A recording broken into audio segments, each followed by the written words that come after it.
இன்று அவருடைய சத்தம். எழுதியவர் சகோதரர் சகரியா பூனன் அவர்கள். நாள் மே 8. பரலோக ராஜ்யத்தை சுதந்திரிக்கும் வழி அறிய வேண்டும். ஆவியில் ஏழ்மையாய் இருத்தல் என்பதற்கு உண்மையான அர்த்தம் யாது என ஜனங்கள் அறியாத பட்சத்தில் அவர்கள் பரலோக ராஜ்யத்திற்குள் ஒரு காலம் பிரவேசித்திடவே முடியாது. இன்று எண்ணற்ற விசுவாசிகள் பல வருடங்கள் ஆகியும் பரலோக ராஜ்யத்தில் பிரவேசிக்காமல் இருப்பதற்கு இதுவே பிரதான காரணம் ஆகும். ஆவியில் ஏழ்மை என்றால் அதற்கு உண்மையான அர்த்தம் என்ன? இந்த பேருண்மையை நன்றாய் விளங்கிக் கொள்ள இவ்வுலகத்தில் ஒருவன் பொருளாதாரத்தில் ஏழையாய் இருக்கும் உதாரணத்தை சிந்தித்து பாருங்கள்.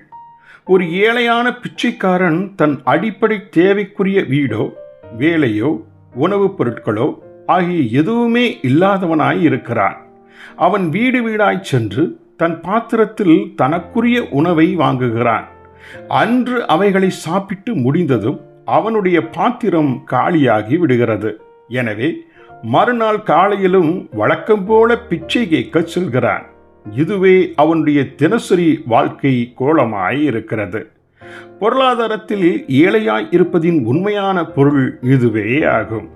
இப்போது மேற்கண்ட உதாரணத்தை ஆவிக்குரிய ஏழ்மைக்கு ஒப்பிட்டு பாருங்கள். ஆம், ஆவியில் ஏழ்மையாய் இருப்பது என்பது நம்முடைய ஆவிக்குரிய தேவையை அந்த பிச்சைக்காரனைப் போல நாள்தோறும் உணர்வதே ஆகும். அவனைப் போலவே ஒவ்வொரு நாளும் ஆவிக்குரிய ஜீவியம் செய்ய பலனற்றவர்களாய், அவருக்கென ஊழியம் செய்வதற்கு திராணி அற்றவர்களாய் மிகுந்த தேவையோடு தேவனிடம் செல்கிறோம். இவ்வித ஆவிக்குரிய ஏழ்மையானது சுய திருப்தி, சுய நம்பிக்கை என்பவற்றிற்கு முற்றிலும் எதிரடையான ஜீவியமே ஆகும். இயேசுவுக்கு முன்பு ஆதாமை தலைமையாக கொண்ட ஒரு பழைய வழியையே மக்கள் அறிந்திருந்தார்கள்.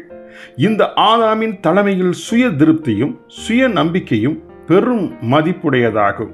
ஆனால் பரலோக ராஜ்யத்தின் தகுதியோ தேவை நிறைந்த தரித்திரனாகவும் சுயபலன் குன்றியவனாகவும் தேவனுக்கு முன்பாய் அங்கலாய்த்து வந்து நிற்கிறான். இவனையே பரலோக ராஜ்யம் அத்தனையும் சுதந்திரிக்க தகுதியானவன் என சத்திய வேதம் முத்திரை பதிக்கிறது. ஆவிக்குரிய தன் இயலாமையை உணர்ந்த இவனே பரலோக ராஜ்யம் மாளிகைக்குரிய சாவியை பெற்று விடுகிறான். ஜெபிப்போமா?